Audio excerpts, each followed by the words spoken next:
Welcome to An Honorable Profession, a podcast giving America hope since 2018. I'm Ryan Coonerty. Along with Debbie Cox Bolton of the New Deal, I'm lucky enough to be your co-host.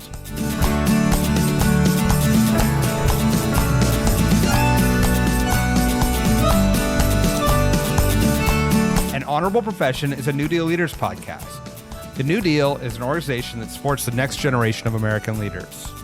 From attorneys generals to state senators to mayors to school board members, these are the people that are pushing policies and politics that will respond to climate change, rebuild our economy, address racial injustice, and restore our democracy. These are incredibly talented people who have dedicated themselves to public service when their country and their communities needed it the most. Check out newdealleaders.org to see what I'm talking about.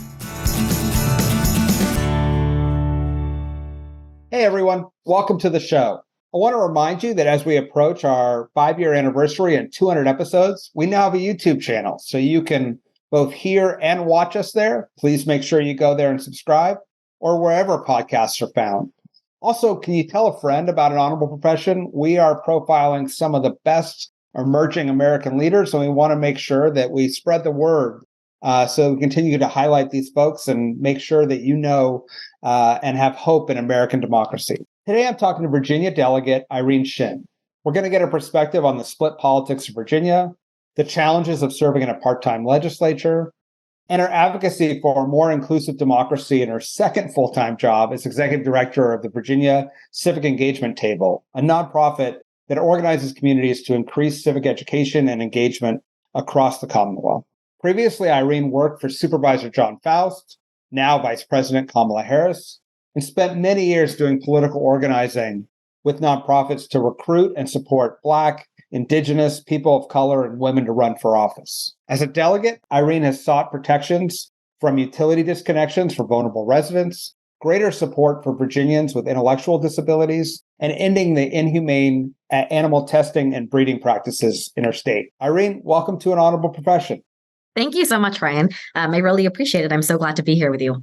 So let's talk with a view from the ground on how things are going in Virginia. I think many of us thought Virginia was going to be a solidly blue state for now into the foreseeable future, but that hasn't been the case. What's it been like to try to legislate in a divided state? Yeah, that's a really important question, Ryan. And it gets kind of to the heart of what I like to dispel from people who think that Virginia is a blue state. I think in presidential years, we have been reliably blue since 2008 with President Obama being elected. But since then, I would say we've had a mixed bag of partisan leadership in the governor's mansion as well as in the legislative chambers. And so certainly in 2021, we didn't see it coming, but maybe that was our own hubris.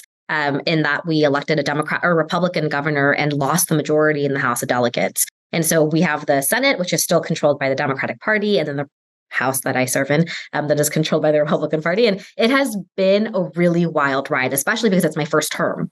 I didn't know what I didn't know. I didn't know what to expect. And I came in and somehow I think I have both been pleasantly surprised, but also found it really demoralizing to serve in office in a split legislature. And I say it's been like surprising, and maybe it's a good thing because I think about how slow government is to respond to the needs of the people. And then I think about how slow and frustrating it is. And then when like I'm down there in Richmond and I see some of the, am I allowed to curse on this podcast? Of course. Oh, okay, great. So like sometimes you see like this batshit stuff, right? That's being introduced and you're like, what is happening? And thank God things move slow because that stuff isn't going anywhere, right? I mean, we saw legislation that was introduced to like legalize ivermectin as a treatment for COVID-19 in 2021. And you're like, I'm sorry, what are we doing here? And so, I think it's both been interesting to see and certainly an eye-opener and also demoralizing, but I think that's what's really exciting about this year is that all 140 legislative seats are on the ballot in November. And so we'll have a chance to win back the majority in the House and hopefully make some progress, even with a Republican governor in the mansion. What are the prospects for winning back the House? It's always tough in an off year.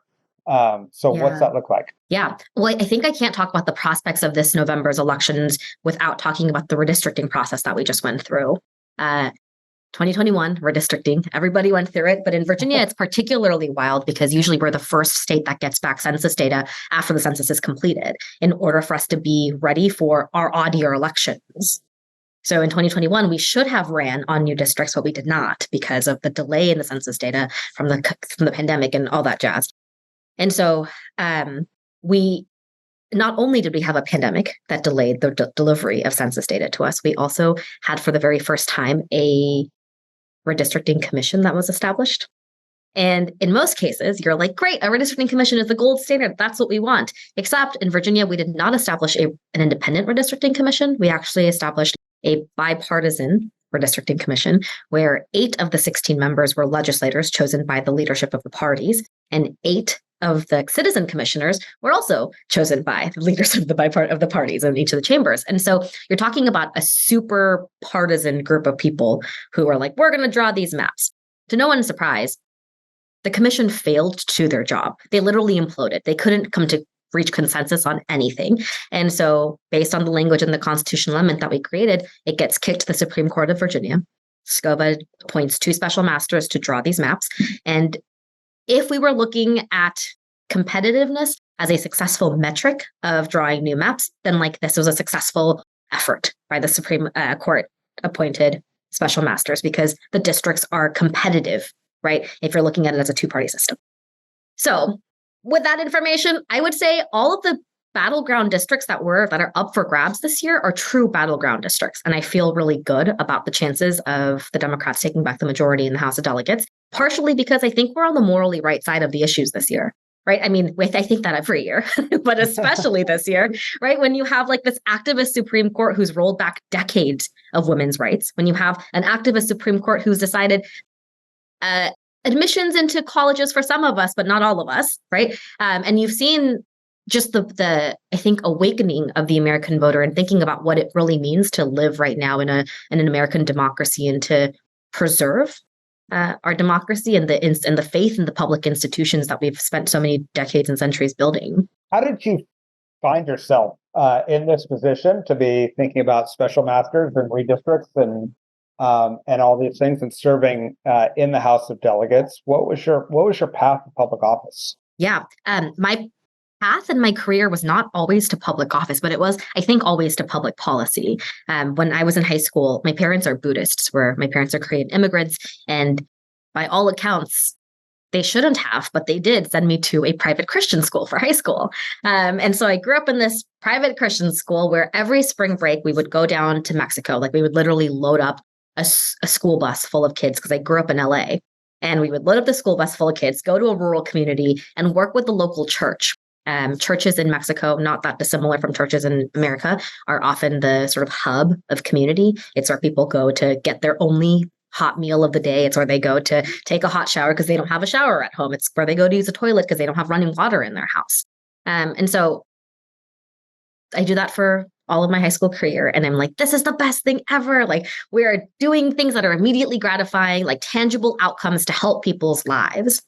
And it's my senior year. And I'm realizing sort of slowly it's dawning on me that helping the 30 or 40 families that live around that church, really, really awesome. But then what about like the 30 or 40 million other people in the world who don't have access to hot water? And at the same time, my dad is going through a health thing where he has spent several months being really sick. I should also provide background that my dad's a small business owner. And so health insurance was always sort of like out of reach for us as like a financial means. And so I grew up thinking that healthcare was like any other service. You go to the hair salon, you get your haircut and you pay for your haircut. You go to the doctor's office, you get your vaccines, you get your annual exam, you get your blood work, and then you pay for it on checkout. Like I just like literally thought that's how it was operated. And it turns out that's not the case. So my dad spent 6 or 7 months being super sick and going from doctor to doctor and paying out of pocket for prescriptions, for diagnosis, for blood work. That's all of it, which comes back, inconclusive. And so he's missing work. He's like literally passing out at home. We are, several thousands poorer because of all the money he spent. And finally, out of desperation, he flies to Korea, where he's from, and he lands in Seoul one morning, is at Seoul University Hospital the next day, and then in surgery for bladder cancer immediately thereafter. And he spends the remaining 3 months of the summer in Korea getting radiation treatment. And then for the following 10 years afterwards, he's doing first biennial trips for the first 5 years to do his biennial checkups. And then for the final 5 years, he's going back once a year to do his annual exams. And you sort of as a 16, 17-year-old, I was like, I'm sorry, like we live in what's supposed to be like the wealthiest country in the world. And like, how is this the system in which like it's more affordable and more accessible and easier for my dad to fly across the globe to get healthcare than it is for him to figure it out at home? That is crazy. Yeah. To see one system that works and one system that's completely failing. Absolutely. And so all of this is like swirling in my head as this like impressionable young person. And I'm like, great, like, how do we fix this? And the answer that I come to is like public policy, right? If you write good legislation, you're going to get good policies. And government is, I still believe this, that government is the only entity that is large enough, well-resourced enough, and has the ability to scale impact in large ways. And so I decided I'm going to go into public policy. And that's sort of how I ended up here. And tell me about your election, because it was a competitive election. And what tell me the decision to run. You'd worked with elected officials, but to put your name on the ballot and campaign. Yeah, I worked for a number of elected officials before I became an elected myself. And I'll tell you that I have so much more empathy for elected officials now that I am one myself. I feel like locking my candidates in small, tiny rooms and being like, make your calls is, I'm so much more empathetic now. But I did run in a competitive primary because I challenged an incumbent. So it was 2021 and we're coming out of the pandemic. And in Virginia, it was the first time that we had a trifecta where we had the governor's mansion and we had both chambers in the legislature. And I thought that my delegate was not doing a good enough job. He was, as often we do, getting in the way of progress for the sake of progress. And I say we often do that because I feel like sometimes Democrats will do things and I'll be like, this is why we can't have nice things, right? Yep. And so it was kind of like that approach where he was getting in the way of progress for the sake of progress. And some of the examples that I cite are, one, he single-handedly killed the qualified immunity vote in the wake of the George Floyd murder in the House because he said it didn't go far enough, right? And so you're like, okay. Yeah. Okay. And then in Virginia, we have the Virginia Military Institute, which is a public institution for like military training. It's a very prestigious institution. And there were a ton of reports coming out of VMI about the culture at VMI being racist, misogynistic, Black cadets who were facing threats of lynchings, right? And the backdrop of everything that we do in Virginia, we have to remember Virginia was also like the capital of the Confederacy, right? So in spite of all of the, the progress that we've made, like the backdrop still exists. You can drive to different parts of Virginia today and you'll see Confederate flags on people's yards, right? It's like, that's a reality of Virginia here. And so there were all these reports coming out, and the governor at the time, Governor Northam, said, we really should investigate what's happening and figure out how to get VMI back on track to being a place that is inclusive and safe for all of our cadets, regardless of their race or gender. And so he asks for $1 million budget item from the legislature to say, we're going to fund a study and then bring on some consultants to help us fix this culture. And there were 2 Democrats who voted against it, and my opponent was one of them. And his logic, his very sound logic, was, we already know they're racist. Why do we need to spend money to know they're racist?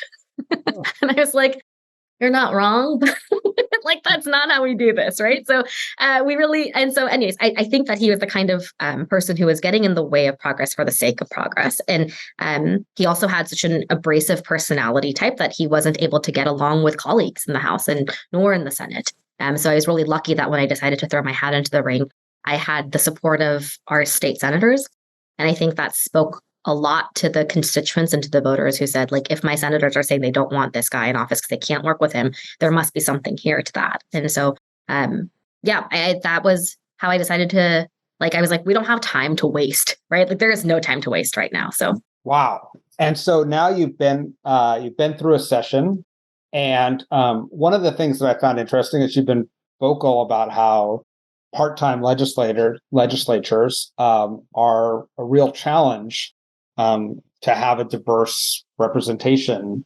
And you, as I mentioned in the introduction, you're balancing a full-time job of trying to increase civic engagement in the Commonwealth. And so, can you talk a little bit about what it's like to serve in the legislature and Sure. the challenges of having a part-time legislature? Yeah, absolutely. Brian, you were the supervisor in Santa Cruz. Yes. Was that a part-time job or a full-time gig? So the supervisor was a full-time job, but previously I was a county city council member and a mayor, and mayor was a very full-time job, but very part-time pay. And so you're balancing many different hats. And so I feel your pain. Yeah. Yes, totally. Well, before I decided to run for office myself, again, like I have a lot more empathy now for the folks that I encourage to run for office. I focused a lot on figuring out how do we remove and break down barriers of access for more candidates who look like their communities to run for office. For the obvious reasons, right? There's less women, there are less BIPOC folks in office. And I thought that it was because being a candidate was hard. I thought it was because we don't have access to the natural networks that a person who comes from an independently wealthy family does, or someone who has already established themselves in their careers. So all of their friends are also high-level attorneys who are well paid, right? Whereas me in 2021, when I was like raising money, I was calling all my friends and being like, can you give me $50 and can your mom give me $50? Right? That's literally how I raised my money. And like, I don't have a network of deep-pocketed friends. And so figuring out how to do it, I thought it was like a network wealth ability to raise money and who do you know barrier to access when you're running for office and thinking about being a candidate. And so that's why the natural tendency is for white wealthy men because they don't have other obligations outside of their job.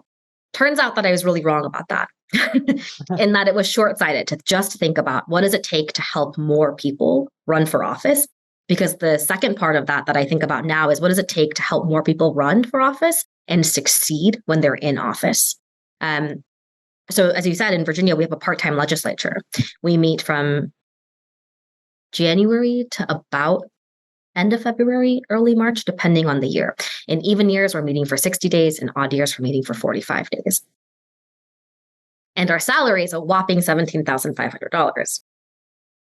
And so you have to think about like who can take 2 months or 3 months sometimes out of their life to dedicate to being in Richmond and going through a session for $17,000. Certainly not working people, certainly not young people, and usually not people of color. And so I think about how the systems that we've created and have been built were not built with people who are working class or women in mind. And so it's really hard to think about how do we operate in an existing framework and then try and reform it so that it makes it more inclusive for the generations that are yet to come. And I feel lucky that I get to do that job, both in my legislative role, but also in my day job. As you mentioned, I work for a nonprofit organization called the Virginia Civic Engagement Table. And we believe that building power for communities and their ability to advocate for policies that represent their priorities and their values is part of building a robust and healthy democracy that is inclusive of all of us. And so in my day job, I get to think about like what kind of world are we trying to build and usher in when we allow people to have power. And then in my day job, I get to do some, like my side job. It's really a side hustle if we're getting it correctly. I get to figure out how do we nibble around the edges and think about quality of life immediately for folks. And how has it been when you sort of raise these issues with your colleagues or people around Richmond? Is it on their radar? Are they sympathetic? Is there potential change? Like what's the state of the conversation, let's say? I have been surprised at how much resistance I've gotten when I raise the issue of like, we should think about becoming a full-time legislature, right? And allowing more folks to serve their communities by being in elected office. And it's not always where you think the opposition would come from. It feels like it's obvious to me, like, the other side of the aisle would be opposed to a full-time legislature, but it's from within my own party too. Virginia is a particularly unique place because we have really, really lax ethics laws. For example, Virginia is a place in which I can receive any amount of money from any individual or any company, corporation, or PAC as I would like. So a person could cut me $100,000 check through their company in like literal corporate dollars in my bank account, and it would be fine. Wow. Yep. There are no subpoena authorities. Like if a candidate files inaccurate finance reports, there's like no one to tattle on them to. And like there's no one to say like or provide any oversight or auditability.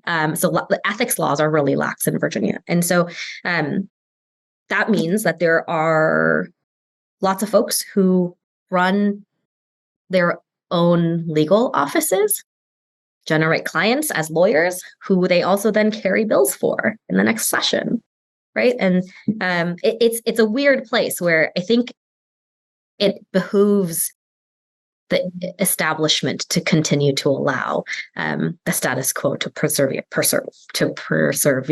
and to persist. So it may not even be like a philosophical argument about part-time versus full-time and citizen legislatures, but it may have to do with economic incentives of the current system. Exactly. The citizen legislature idea from like Thomas Jefferson, I think it's really lovely in theory, right? Like as a citizen legislator, you go to Richmond, you make laws and you go home and live under them, right? And like, I love the beauty of that and like the integrity and like what it requires to be a legislator and to live under the laws that you make.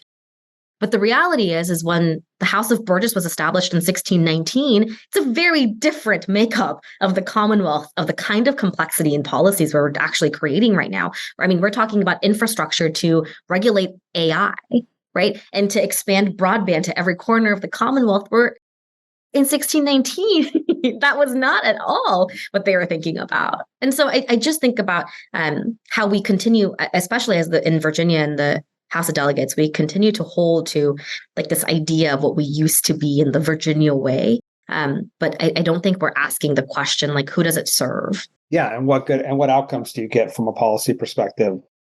If you're, I mean, even if you take out all the self-interest that you've articulated, but like you're just slow on AI for a year or 2 years, right? Like that has huge economic implications, privacy, all kinds of other implications that you're just not acting because you're just not there to act. Yeah. In 2020, if you like watched any of our virtual sessions, you'd see all the legislators being like, "Am I muted?" You'd be like, "What are we doing here?" And it was just like a comedic reflection of like, the median age and that body and like what technology means to them. And so I serve on the Communications Technology and Innovation Committee, and we don't get very many bills before us. And I think that that's telling about what we're focusing on and what we're not focusing on. This year, we passed a bill about like data privacy and like age and how old you have to be to access sort of like explicit content on the interwebs.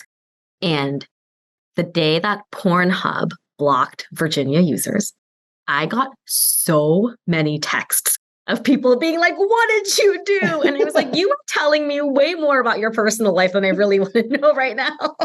Please don't text me." But it's this idea of like, we don't have the infrastructure and we don't have the opportunity for corporate or commercial entities to like abide by the regulations we're putting into place.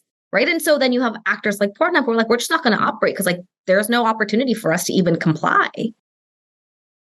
So like, how do we regulate an industry that we're not even thinking about or willing to grapple with? That anecdote raises the issue that you are bringing a significant amount of diversity from several perspectives to the House of Delegates. In that, like, I don't know that all of the delegates have people who text, right?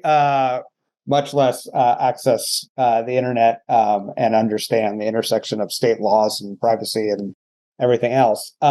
So what's it like being a diverse voice in one of the nation's oldest institutions? It's really funny, actually, to be a diverse voice in this space because, on my very first day in office, so it's like January 2022, and it's the first time that we're back in person since the pandemic. And it's my first day in office. Like, it's literally the day I'm going to be sworn in. So I'm like, I've got my backpack on. I'm in the elevator of my building, and I'm like so excited, like bright-eyed, bushy-tailed. And there are a number of lobbyists in the elevator with me who are like chatting and making small talk. And they're like, "Wow, it's so great to be back in person, blah, blah, blah, blah, blah." And I'm like, "Okay, great." And I get off on my floor and I'm like, "See you guys, have a nice day." And they go, "Wait, so who do you work for?"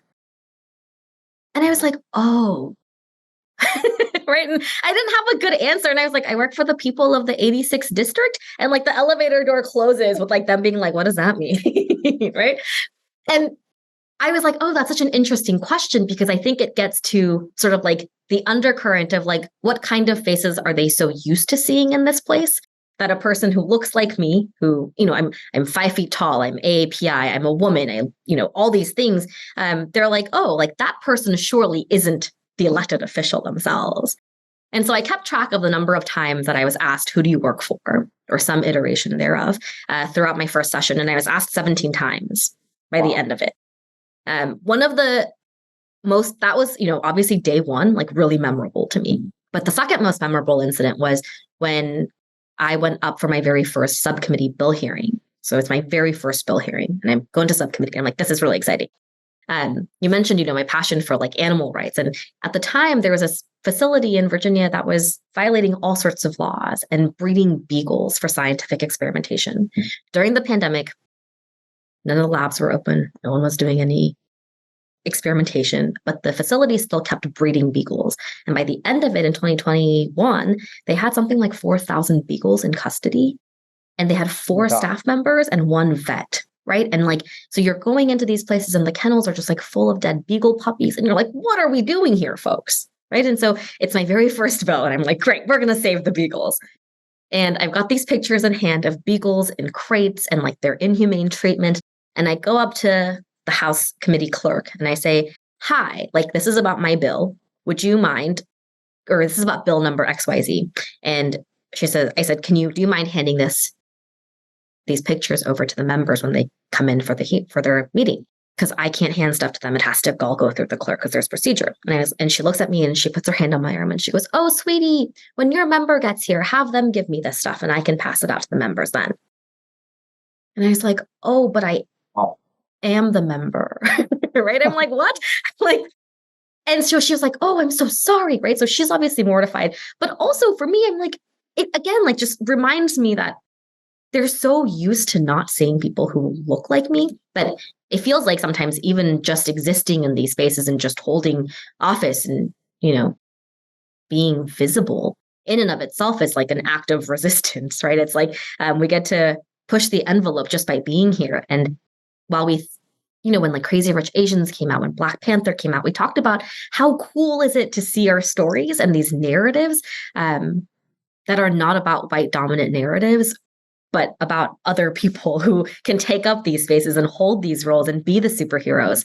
How cool is it to see that representation on the silver screen? And I think about what that means for folks, on the other side of it. It's representation isn't just about our stories being told, but it's about us like being seen in these roles. And so that's sort of what it's been like in doing that. But I come back to the idea that I think just by being there and holding office, hopefully I'm doing a little bit of work and like contributing to the changing narrative of who people who hold power are. How do you balance? So you've campaigned, right? Especially in that primary as being somebody I can hold people together. I can build good relationships within this institution to get results for my constituents. With also, frankly, like calling bullshit when you're being singled out in a way that other people are not.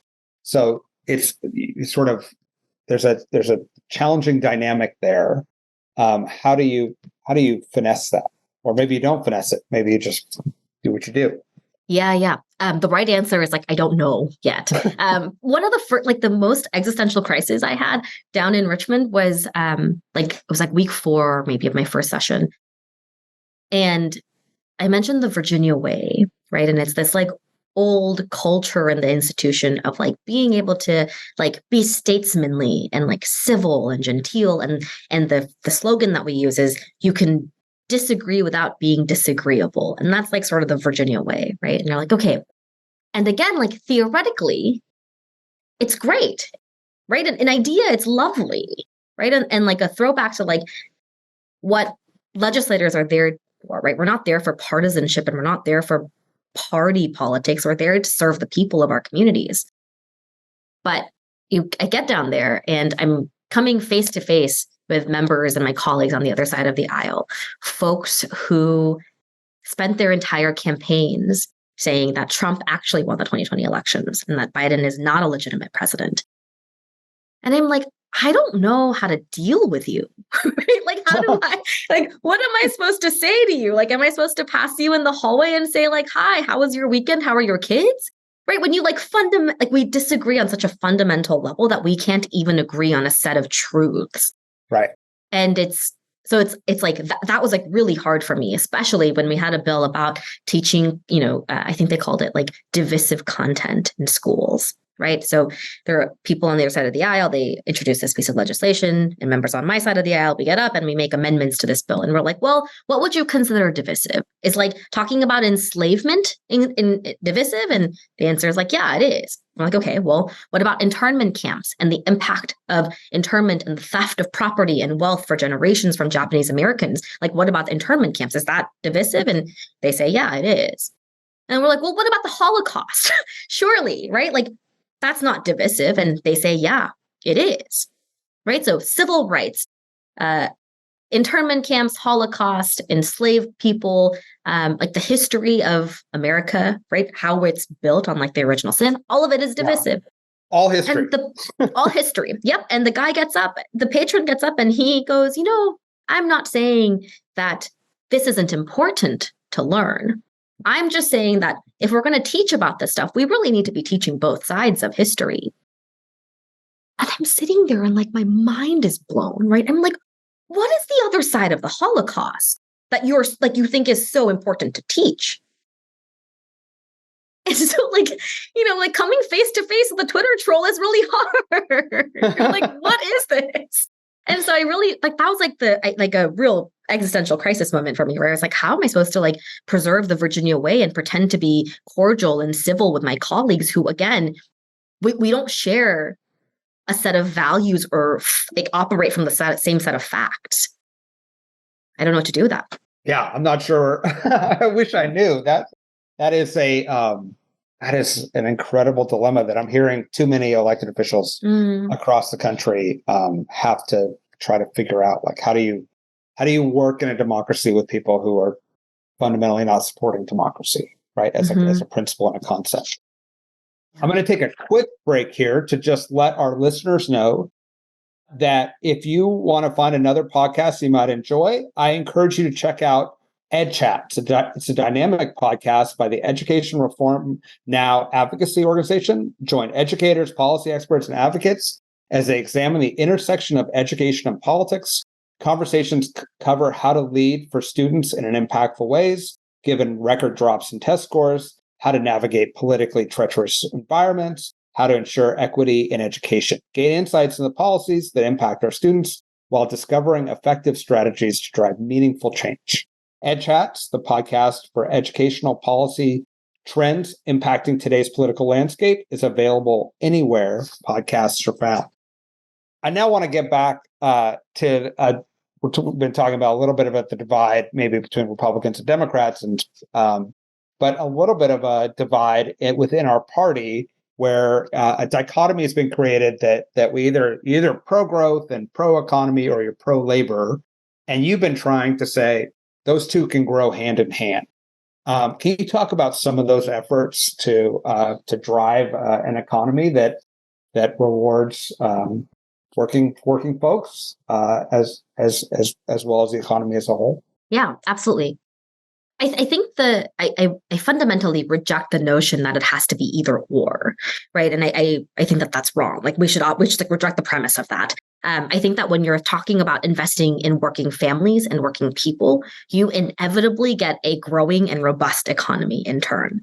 There are a number of initiatives that we've taken in Virginia that have resulted in better policies and outcomes for working families and workers, while also securing our place as the number one state for business in 2021 and 2022.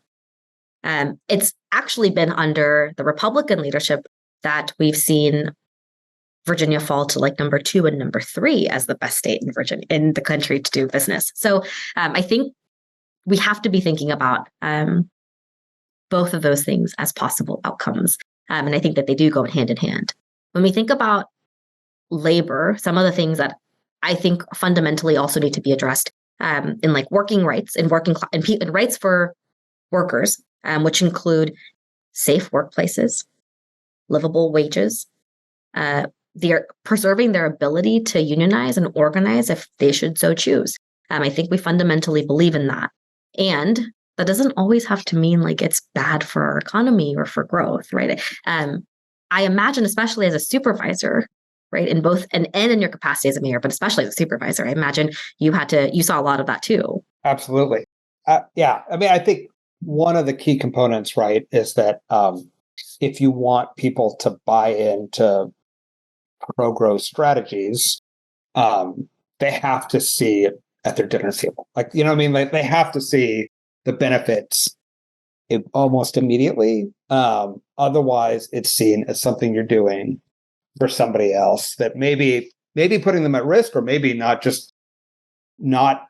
maybe having no impact. But you got to see that impact at the dinner table and at the local community level. Absolutely. So it's about investing in affordable housing, right? In Fairfax County alone, which is where my district is, we're talking about a 45,000 unit shortage for affordable and workforce housing, right? Wow. And so our supervisors are doing an awesome job at trying to close that gap as quickly as they can. But the reality is that it's not quick enough, right? We are already falling short. And in the next 10 years, we will be even further.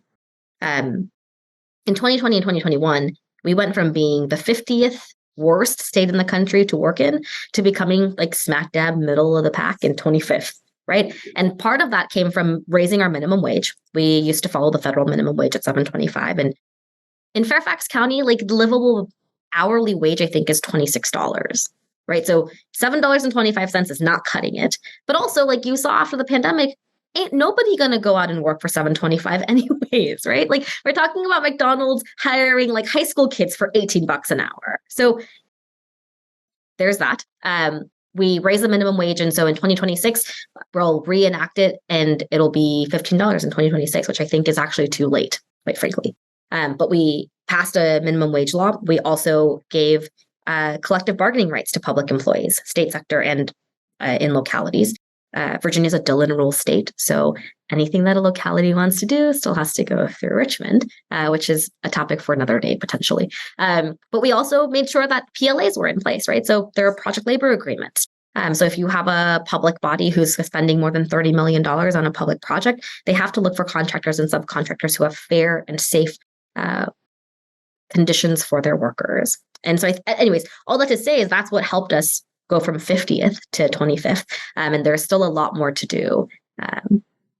I think one of the ways in which we think about, I'm actually going to be meeting with a local company called Accelerate next week. They are an advanced air mobility company, and they opened their first campus and site here, their first facility in Leesburg in Loudoun County, just next door.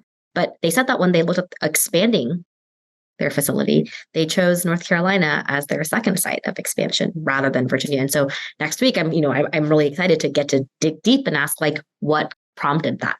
Like, what are you looking for? What kind of conditions can we create that are hospitable for growth, right? For folks to be able to invest in, their workforce here in Virginia, where we have a great public education system. But yeah, I think those are all. I just reject the premise that it has to be either or. We're either pro work or pro growth. I like all the premises you're rejecting, and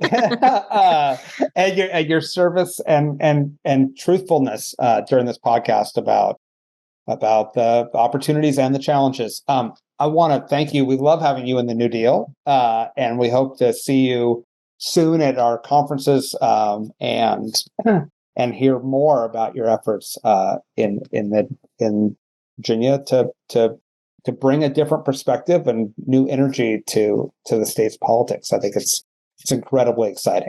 Thanks so much, Ryan. It was really great to chat with you today. An Honorable Profession is a New Deal Leaders podcast. Thanks to the team at New Deal for producing this episode. We encourage you to bring honor to public service, and because we keep things honorable, no tax dollars are used in the making of this podcast.